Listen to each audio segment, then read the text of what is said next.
Bueno, les decía entonces, esa diversidad de fuentes donde, digamos, no solamente regía la costumbre en ciertos lugares, sino el derecho romano también en otros, costumbres que ya no estaban adecuadas al nuevo sistema económico y social. Bueno, digamos, no estaban contestes con los requerimientos, con el interés de la burguesía.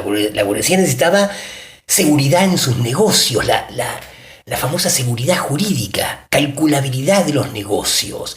Y eso se logra justamente con una ley, con la ley dictada para grandes extensiones territoriales. O sea, una ley para todo el reino, decía, digamos, una de las constituciones francesas en 1791, luego de la Revolución.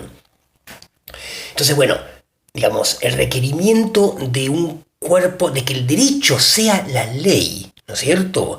O sea, un cuerpo escrito, sistemático, ordenado, previsible, digamos, tiene fundamento en esta cuestión histórica, ¿no? Digamos, de la aparición de la burguesía o de la consolidación, podríamos decir, de la burguesía en como clase hegemónica y dominadora, podríamos decir, del sistema social.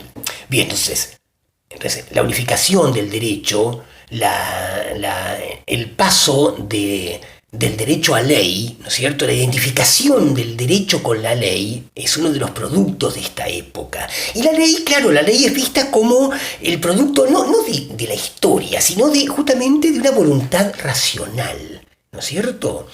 Bien, otra de las cuestiones que debemos señalar es, ya lo habíamos visto en la clase anterior, el tema de la consolidación de los estados nacionales, ¿no es cierto? El tema de la concentración del poder. Digamos, ahí también hay una cuestión de clase social, ¿no es cierto? Es decir, la aparición de las monarquías absolutas, digamos, y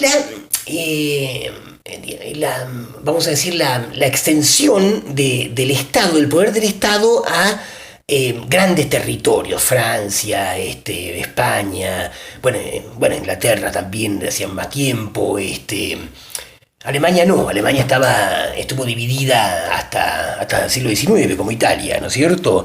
Bueno, entonces, ese poder del Estado, que es un Estado laico, que es un Estado que se opone justamente a el poder del papado, y que entonces no va a tener fundamento en la teología, ¿no es cierto?, sino que también va a tener fundamento en la razón. Ese Estado, ese proceso del Estado también podríamos decir que hace eclosión, que tiene su punto álgido en la Revolución Francesa, cuando ya la República, bueno, sustituye a la monarquía. La República con todos sus principios, con principios racionales, con principios de división del poder, ¿no? Con principios de racionalización del poder, como decía Montesquieu, il faut que le pouvoir arrête le pouvoir, es necesario que el poder detenga el poder, digamos, circunscripto a derecho, el poder racionalizado.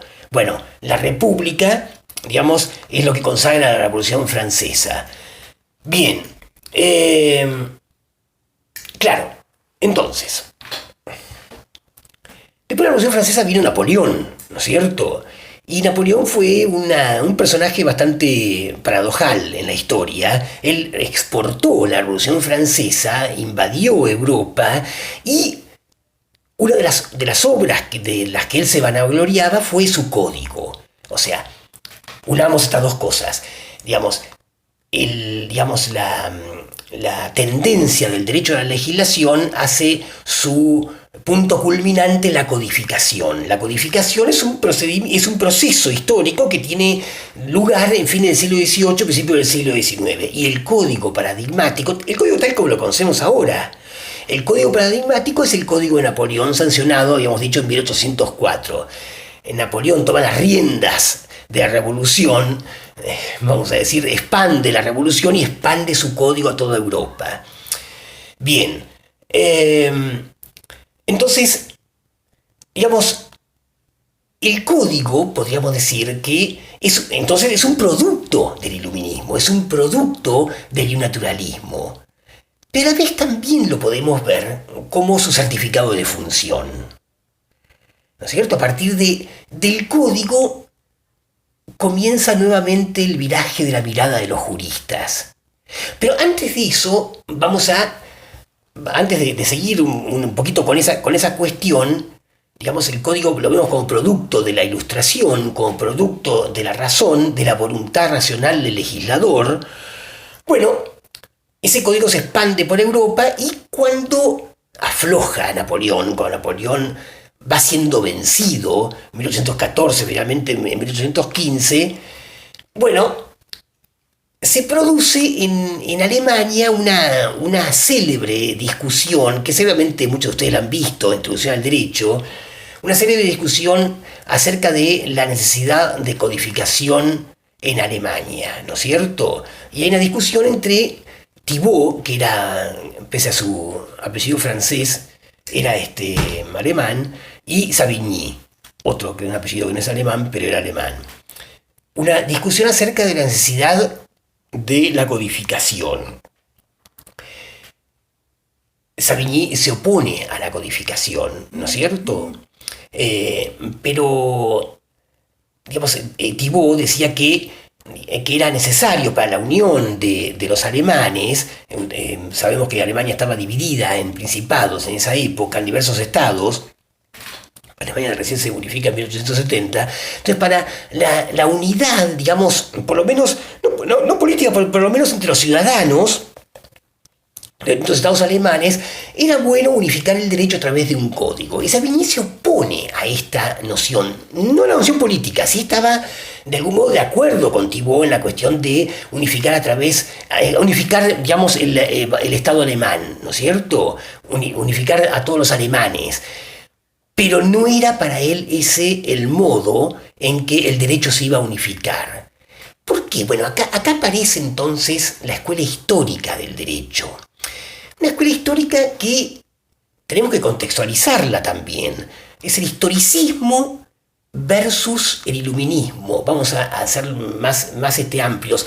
Es el romanticismo, es el movimiento del romanticismo que se opone a la filosofía de la Ilustración. Entonces, la escuela histórica del derecho, justamente cuyo jefe de fila podríamos nombrar a Savigny, se enrola en una corriente cultural mucho más amplia que es el romanticismo. El romanticismo aparece incluso en fines del siglo XVIII, la segunda mitad del siglo XVIII en Alemania, sobre todo en la literatura, y se expande en otros países de Europa. Y claro, el romanticismo lo tenemos que entender como, al principio, un movimiento artístico, pero también cultural y también filosófico, como una contraposición al iluminismo. ¿En qué sentido una contraposición al iluminismo? Bueno, el romanticismo primero, de algún modo en el arte, reivindica no las pautas racionales de composición artística o musical y demás, sino, digamos, reivindica el genio del artista, ¿no es cierto? O sea, la particularidad del artista, ese genio, podemos decir una frase de Goethe, ¿no es cierto? Uno de los representantes del romanticismo. Goethe decía algo así como, seca es, amigo, toda teoría, verde el árbol dorado de la vida. Bueno, el romanticismo se cifra en ese verdor de la vida, ¿no?, que se opone a lo seco de la teoría racional, se opone a ese intento de la razón de universalización. Digamos, rescata lo particular, rescata la emoción, rescata el espíritu del artista como productor de la obra de arte, ¿no es cierto? En el plano, vamos a decir, cultural, bueno, la cultura no es un producto de la razón, es un producto de la historia de cada pueblo, es un producto de cada pueblo en particular, o sea, particularismo versus universalismo. La cuestión de la emoción frente a la razón avasalladora, la razón que había una pintura, una acuarela de Goya, ¿no es cierto? Decía, el monstruo, digamos, los sueños de la razón crean monstruos, ¿no es cierto? O sea, hay una reacción frente a ese avasallamiento de la razón. Y se reivindica en el romanticismo el particularismo de los pueblos, el particularismo de la cultura, el particularismo o el genio del artista en el caso de el arte, ¿no es cierto? En la literatura, por ejemplo, los hermanos Grimm, que uno de ellos era amigo de Savigny, justamente, recogen los cuentos populares, esos cuentos que nos llegan ahora, incluso esos cuentos de la infancia, recogen los cuentos populares preguntándole a la gente, yendo a los mercados, a los campesinos y demás, cuentos que de algún modo para ellos, digamos, revelan una verdad, la verdad del pueblo, ¿no es cierto? Ellos, en la introducción de esa compilación que hacen de los cuentos, ellos de algún modo hacen una petición de principio, ¿no es cierto? Dicen como que no van a modificar ninguna letra de esos cuentos que fueron modificados después, ¿no es cierto? Para morigerarlos, porque ahí reside la verdad del pueblo, ¿no es cierto? Entonces hay como una traspolación, una contraposición a esta verdad racional, ¿no es cierto?, que sostiene el iluminismo, digamos, y ellos de algún modo indagan una verdad histórica, una rehabilitación de la historia en el romanticismo, hay una rehabilitación de la filosofía de la historia, por ejemplo en Herder, otro alemán de siglo XVIII, ¿no es cierto?, de la segunda mitad del siglo XVIII. Bien, entonces, les decía, Savigny, voy a ver cuántos minutos van, Savigny, se opone a la codificación porque justamente tiene una idea histórica acerca del derecho, ¿no? El derecho, de vuelta, no reside en la legislación, que es un producto de la razón del legislador. El derecho, digamos, tiene un desarrollo histórico y es como el lenguaje, es, digamos, particular, es adecuado a cada pueblo, porque el derecho reside en el espíritu del pueblo, que tiene su desarrollo histórico, en el Volksgeist, dice Savigny, ¿no es cierto?, espíritu del pueblo. Reside en esa particularidad, en ese genio del pueblo, ¿no es cierto? Entonces el derecho, digamos, mal podríamos invitar a la codificación porque sería como cristalizar algo que está en continuo movimiento, con el propio lenguaje que tiene su sincronía, ¿no es cierto?, que tiene su transformación.